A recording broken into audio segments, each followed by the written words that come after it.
صحبتان بخیر بیننده‌های عزیز و ارجمند. نشر برنامه اطلاعاتی اخبار را مستقیما از تلویزیون تاجیکستان پیشنهاد می‌نماییم.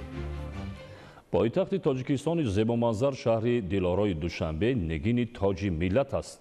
رشد و پیشرفت بی‌سابقه پایتخت کشور که روند سازندگی‌ها و دوره معاصر شهرسازی عنوان می‌گردد، دوشنبه را چون شهری همیشه سبز، مکان سیر و سیاحت و پایتخت امن‌ترین معرفی کرد.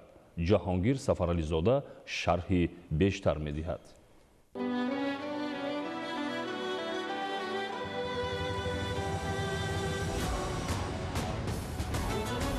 در همه فصل‌های سال شهر دوشنبه سرسبز و خرم مشاهده می‌شود که نتیجه اقدام‌های سازنده رئیس شهر دوشنبه محترم رستم امامعلی میباشد. تمام گوشه و کنار پایتخت کشور شهر دوشنبه با گل‌های زیبا و رنگ‌آمیزی خاص آرای یافته است که دقت تمام جهانگردان دنیا را به خود جلب نموده است. باغی نیست که در حدود پایتخت در آن جلوه گل‌های رنگارنگ و آمیزشی آنها را چون نقش و نگارهای ملی از نزدیک ندید. شهر در محور قلعه‌های بزرگ، اطراگین و پرنکهت و زیبا و دلربا، شهری که شب و روزش رنگارنگ و پرجلو و نظربا و مفتون کننده است. شهر آرزوها، پایتخت تاجیکستان عزیز، شهر دلاروی دوشنبه نگین تاج ملت است. این شهر زیبا برابر صاحب استقلالی کشور قبای تازه بر کرده، مرحله به مرحله پیشرفت و دقت جلب کننده گردیده است. ثمره تلاش‌های دویمی رهبریت دولت است که امروز دوشنبه به میزبان بانفوذترین چورابینی‌های سطح جهانی تبدیل یافته است و توجه عالمیان به آن همه‌روزه می‌افزاید. در مرکز پایتخت گلگشت‌های نو و جالب دقت بنیاد گردیده، آنها چون نقش و نگارهای ملی با گل‌های رنگارنگ آرا داده شدند. بنیاد گلگشت‌های نو و با گل‌های موسمی دقت جلب کننده آرا دادن آنها در مرکز شهر ادامه منطقی کارهای سازندگی پرزیدنت جمهوری تاجیکستان پیشوای ملت محترم امامعلی رحمان و رئیس مجلس ملی مجلس عالی جمهوری تاجیکستان رئیس شهر دوشنبه محترم رستم امامعلی به حساب رفته به زیبایی پایتخت کشور حسن نظربا میبخشند. موضع مذکور یکی از سرتماشابین‌ترین مرکزهای فراغتی در شهر دوشنبه میباشد که همه‌روزه شماره زیادی ساکنان و مهمانان خارجی برای سیر و سیاحت اینجا تشریف می‌آورند. به شرافت استقلال دولتی و تشبث و اقدامات نجیب و سازنده رهبریت دولت امروز دوشنبه به شهر مورد توجه سیاحان خارجی تبدیل یافته است.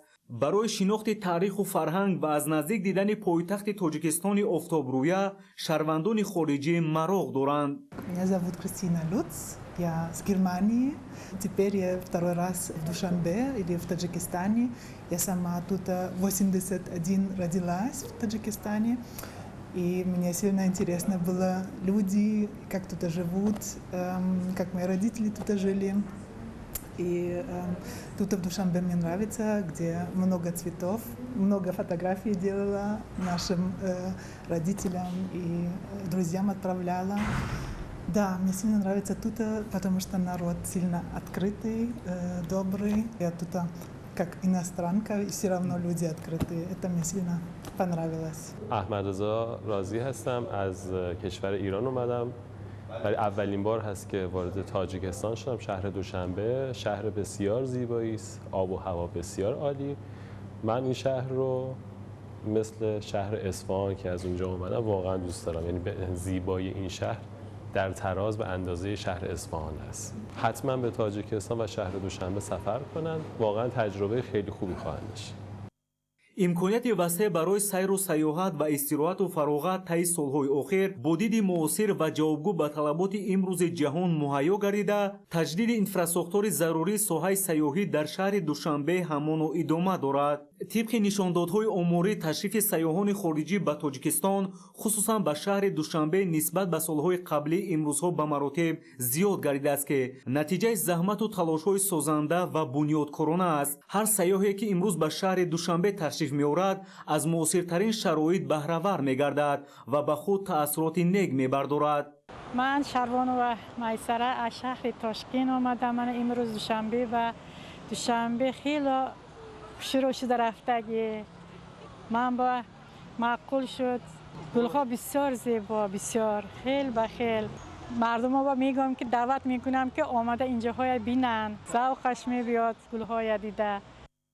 шабонгаҳ манораву иморат боғҳои фарҳангию фароғатӣ фаввораҳои шуху дилангез биноҳои баландошёна ва кӯчаву роҳравои пойтахти кишвар бо чароғҳои замонавӣ ва рангомезии хос таби ҳар бинандаро болида мегардонад. фазои ором ва хушнудии сокинон мояи таваҷҷӯҳи эътимоди оламиён гардидааст. симои душанбеи муосир комилан диққатҷалбкунанда шуда зебогии он чун мӯъҷизаҳои табиӣ дилхоҳ нафарро мафтун мекунад.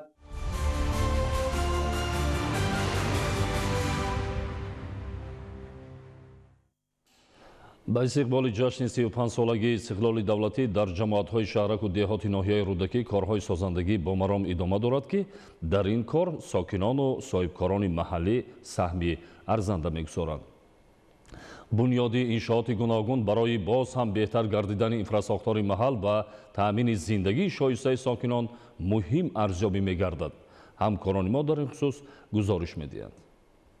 ба истиқболи ҷашни бузурги миллӣ 35-солагии истиқлолияти давлатии ҷумҳурии Тоҷикистон дар ҷамоати деҳоти роҳатии ноҳияи рудакӣ корҳои ободонию созандагӣ бо вусъати баланд ҷараён дорад. сокинон ва соҳибкорони маҳаллӣ бо пайравӣ аз ташаббусҳои созанда ва бунёдкоронаи президенти ҷумҳурии Тоҷикистон пешвои миллат муҳтарам Эмомалӣ Раҳмон дар амалисозии ин иқдомҳо фаъолона иштирок доранд. дар ин самт дар муассисаи таҳсилоти миёнаи умумии рақами 41 деҳаи роҳатӣ ки зиёда аз 3000 хонанда дар ду баст таҳсил мекунанд, корҳои навсозӣ ва сохтмонӣ идома доранд. ғамхориҳои пешвои миллат дар соҳаи маориф мо омӯзгоронро водор месозад ки барои таълиму тарбияи насли наврас саҳмгузор бошем. аз ин ободию созандагӣ мо хеле хурсанд ҳастем ва кӯшиш менамоем ки сатҳи сифати таълиму тарбияро дар сатҳи аъло ба роҳ монем. бо дастгирии мақомоти иҷроияи ҳокимияти давлатии ноҳияи рудакӣ ва саҳми соҳибкорони маҳаллӣ синфхонаҳо ва муҳити таълимӣ ба талаботи замон ҷавобгӯ гардонида мешаванд.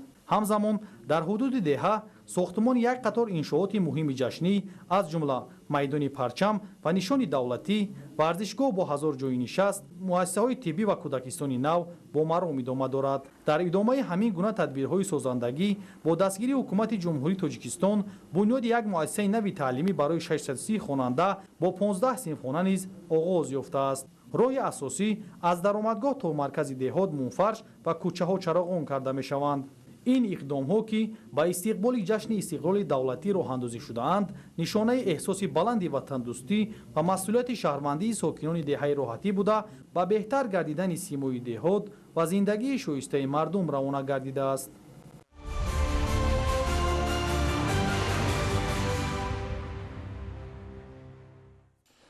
имрӯзҳо дар ноҳияи Данғара маъракаи ҷамъоварии ҳосили пахта бомаром идома дорад. хоҷагидорон ва чинакчиён мақсад доранд ҳар чӣ зудтар ҳосили фаровони пахтаро ҷамъоварӣ ва дурнамои истеҳсолиро таъмин намоянд. гузориши ҳамкорони мо. пахта яке аз зироатҳои афзалиянок ба шумор меравад ки барои фаъолияти корхонаҳои саноатӣ хоса пахта тозакунӣ истеҳсоли равғану хӯроки чорво аҳамияти хоса дошта барои рушди насоҷиву дигар соҳаҳои саноати сабук ҳамчун ашёи хоми пурқимат мусоидат менамояд. аз ин рӯ дар шаҳру ноҳияҳои мамлакат ба кишту парвариши чунин зироати дорои аҳамияти иқтисодӣ дошта диққати зарурӣ равона гардида сол аз сол майдони пахтазорҳо васеъ карда мешаванд. дар ноҳияи Данғара низ ба кишту парвариши пахта таваҷҷӯҳи махсус зоҳир гардида аҳли заҳмат ҳамасола кӯшиш менамоянд ки дар таъмини дурнамои истеҳсоли пахта саҳми арзанда гузоранд. чун солҳои қаблӣ имсол низ дар заминҳои ҷамъияти саҳомии пӯшидаи ҷунтаи Данғара синсилу текстил ки 2300 гектарро ташкил медиҳад пунбадона кишт карда шуда ҳосили дилхоҳ ба бор овардааст. имрӯзҳо майдони пахтазори ҷамъият пур аз ҳосил буда масъулон баҳри сари вақт ва беталаф ҷамъоварӣ намудани он талош варзида истоданд. бо ин мақсад 6 техникаи муосири пахтачинӣ сафарбар шуда ҳар кадоме аз техникаҳо иқтидори 10 то 15 гектар чиниш пахтаро дар як шабонарӯз доро мебошанд. мутахассисон бо усули техникаи муосир ҷамъоварӣ намудани ин зироати аҳамияти стратегӣ доштаро аз ҳар ҷиҳат муфид арзёбӣ намуда барои хоҷагидорон онро тавсия медиҳанд. чиниши пахта бо истифода аз мошинҳои муосири пахтачинӣ албатта аз чиниши дастӣ дида бартариҳои зиёде дорад.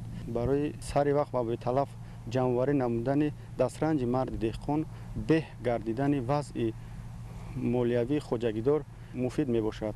имрӯз дар ноҳияи Данғара زیاده از 6 تا تکنیک‌های معاصر پختچینک در 2 قطعه کار و فعالیت کرده ایستادند که هر یک کدام تکنیک‌های معاصر پختچینک در یک شبانه روز زیاده از 14-15 گکتار رو جمع‌آوری می‌کند. با اطلاع مسئولان شعبه کشاورزی از حساب زحمتکشان همه شکل‌های خوجاگیداری ناحیه دنغره تا امروز بیش از 80% دورنمای استحصال پخته اجرا گردیده است. با وجود این در زمین‌های پخته‌زاری ناحیه کورک‌های ناشکفته برالو مشاهده می‌شود که بیشک از فراوان حاصلی و اجرای پوره نقشه استحصال پخته در روزهای نزدیک گواهی می‌دهد. طبق اطلاع مسئولان از زمین‌های پخته‌زاری جمعیت سهامی پوشیده جنتای دنغره سنسیل و تکستیل 50-60 سنتنری حاصل به دست آمده. تا امروز زیاده از 7000 تن پخته از قطعه‌های گوناگون آن جمع‌آوری و برای کارکرد به مجموعه نساجی جمعیت واقع در ناحیه دنغره انتقال داده شده است. اهل زحمت ناحیه دنغره از روزهای آفتابی استفاده برده کوشش به خرج داده ایستادند تا حاصل زراعت‌های کشت نموده‌شان را به تلف جمع‌آوری کنند و در تامین هدف‌های استراتژی مملکت حصه چشمرس گذارند. انورشاه سیدعلیزاده، سعید حمیدی شریف، ناحیه دنغره، اخبار.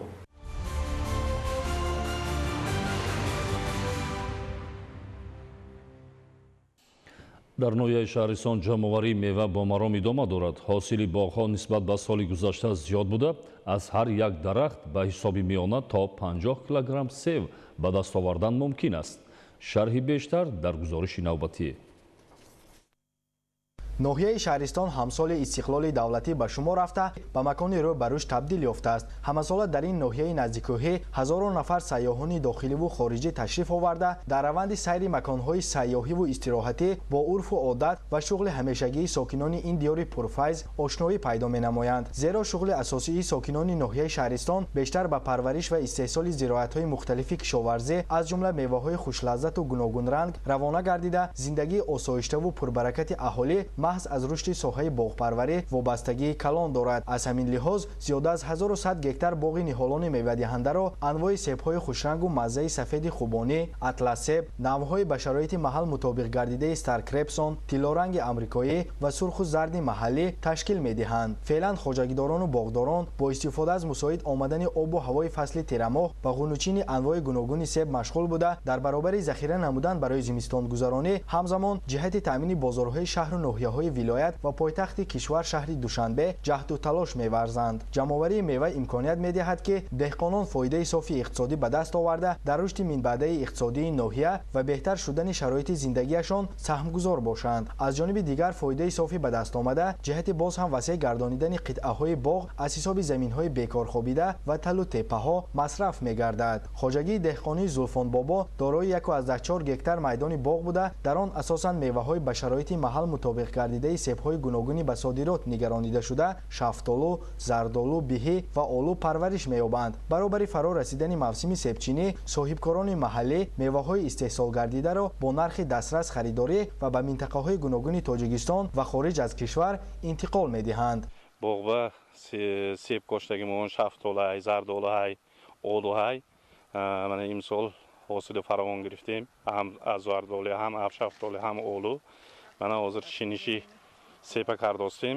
туфайли меҳнати шабонарӯзии хоҷагидорон ва истифодаи дурусту ҷорӣ намудани қоидаҳои агротехникаи боғдорӣ, ноҳияи шаҳристон бо меваҳои шакарини хеш шӯҳратёр гардидааст. феълан маҳсули дасти боғдорон дар канори шоҳроҳи аҳамияти байналмилалӣ доштаи душанбе шаҳристон истаравшан хуҷандчаноқ ки бо номи бозори деҳқон шӯҳрат дорад, бо нархи дастрас ба фурӯш бароварда мешавад. феълан кишоварзон имкон доранд ки ҳама гуна маҳсулоти истеҳсол намудаи хешро дар ҳамин ҷо ба фурӯш бароварда, сатҳи зиндагии хешро беҳтар созанд. боиси қайд аст ки кишоварзону хоҷагидорони ноҳияи шаҳристон ҳар ваҷаб заминро самаранок истифода бурда, пас аз ҷамъоварии ҳосили мева ва картошка зери дарахтон ва майдонҳои аз кишт холишударо бо истифода аз техникаҳои гуногун тамғаи кишоварзӣ шудгор намуда, бо ин васила заминро ба кишти аввали баҳорӣ омода месозанд.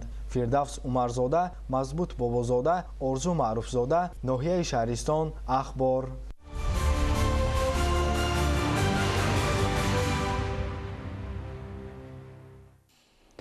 дар ноҳияи рӯшон дар баробари васеъ намудани масоҳати заминҳои кишт, инчунин ба гузаронидани кишти такрорӣ низ таваҷҷӯҳи хоса зоҳир мегардад.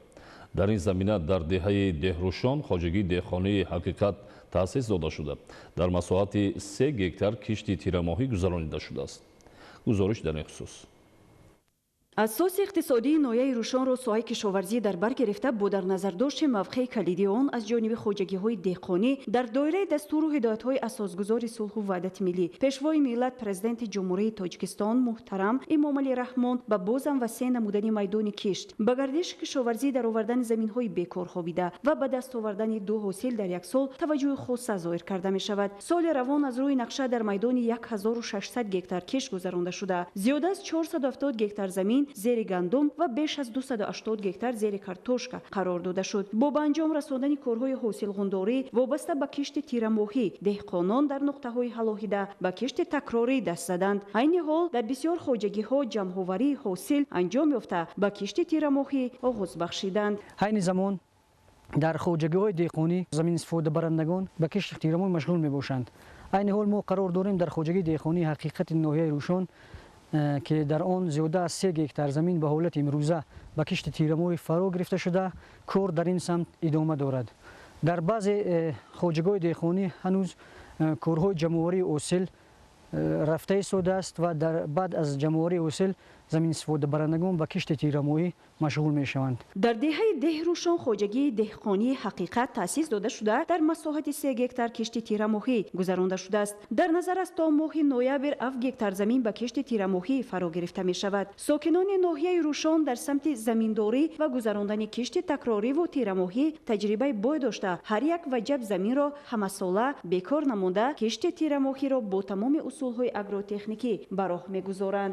حاصل مردم امسال نسبت به سالهای دیگر خیلی زیاد شد از بس که آب کمتر تنقیصی داشتیم و امسال ما صاحب 2 نساس آبکش شدیم و مردم زمینای مردم از آب پولیزی قریب 30 گکتار زمین از آب پولیزی تامین کردیم. چونین روند کار جهت غنی گرداندن بودجه خانوادگی زمینه با اعتماد گذاشته ساحه کشاورزی در ناحیه همساله به پیشروی‌های نظررس نائل گردیده ایستاده است. مهره طاهر، مبارکشاه رستم، ناحیه روشن، اخبار.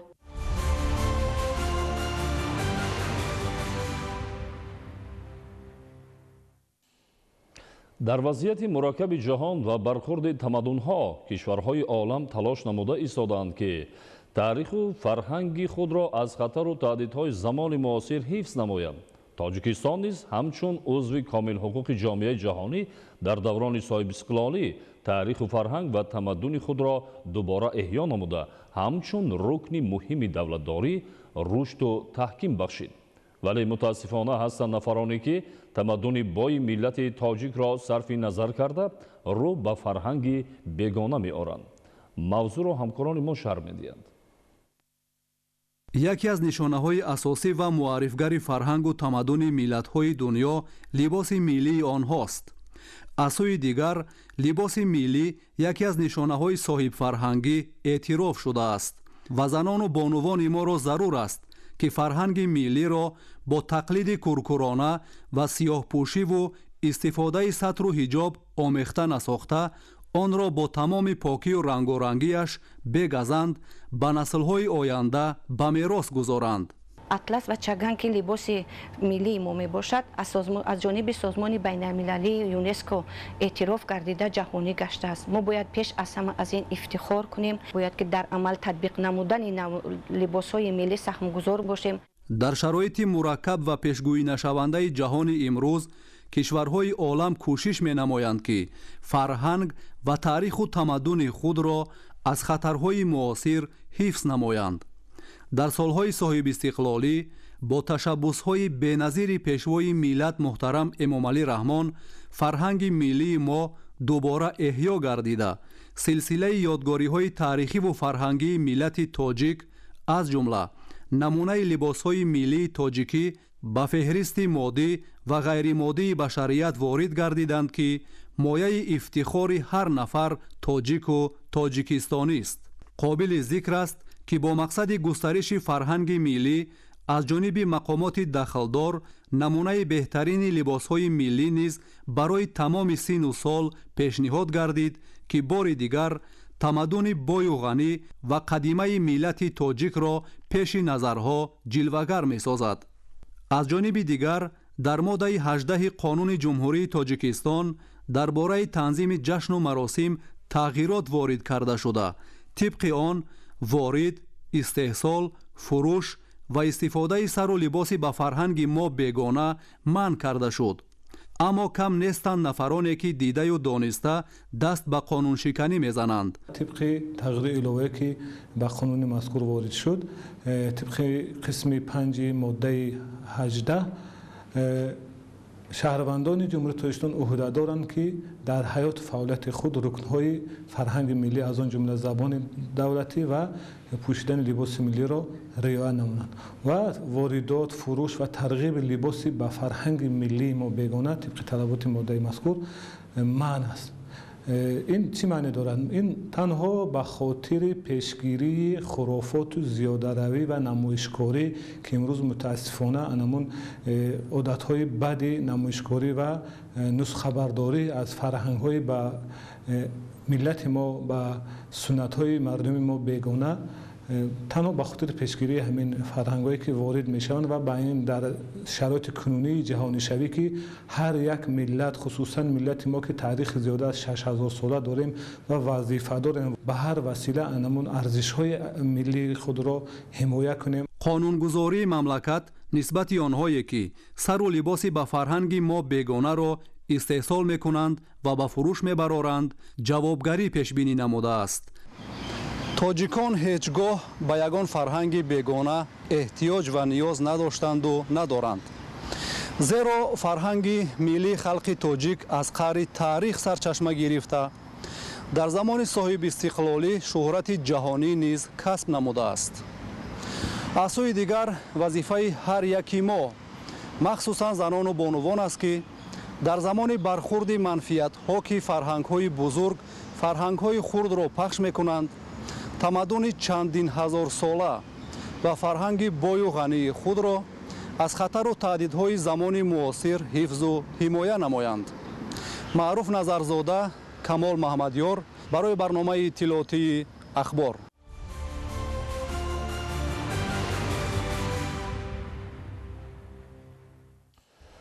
дар саҳифаи навбатӣ ҳамкоронамон шуморо бо хабарҳо аз хориҷи кишвар ошно месозанд. таваҷҷӯҳ намоед. шумораи ҳалокшудагон дар натиҷаи тӯфони буалой дар ветнам ба 51 нафар расида, беш аз 160 каси дигар ҷароҳати вазнин бардошта, 14 каси дигар беномӣ нишон шуданд. суръати шамол ба 130 км дар як соат мерасад. дар натиҷаи офати табиӣ беш аз 200 ҳазор манзили истиқоматӣ зери об монданд. ҳамчунин фаъолияти муассисаҳои таълимӣ ва биноҳои маъмурӣ қатъ карда шуданд. ҳукумати кишвар барои ҷуброни хисорот ба шахсони зарардида $600 миллион ҷудо намуданд. ширкати амрикои Tesla роботи ба куллан нави одамшакли Optimus-ро ба намоиш гузошт. роботи нав бо зеҳни сунъӣ фаъолият мекунад. аввалин версияи нави роботи Optimus соли 2023 ба намоиш гузошта шуд. дар муқоиса ба версияи гузашта, ӯ беҳтар назорат кардани ҳаракатҳоро омӯхтааст. ғайр аз ин робот 30% тезтар ҳаракат мекунад ва вазни он 10 килограмм камтар мебошад. ширкат изҳор дошт ки аллакай дар соли 2025 дар корхонаҳои истеҳсолкунандаи мошинҳои барқии Tesla якчанд ҳазор роботҳои гуманоиди Optimus фаъолият хоҳанд кард. илон маск аввалин довталаб барои расидан ба сатҳи триллион дар ҷаҳон мебошад. нишондоди мазкур арзиши саҳмияи ӯро дар ширкати SpaceX, Tesla ва Neuralink арзёбӣ менамояд. ҳоло илон маск ҳадаф дорад ки дар сайёраи Миррих шаҳр барои фаъолият ва зиндагии одамон дар оянда бунёд кунад.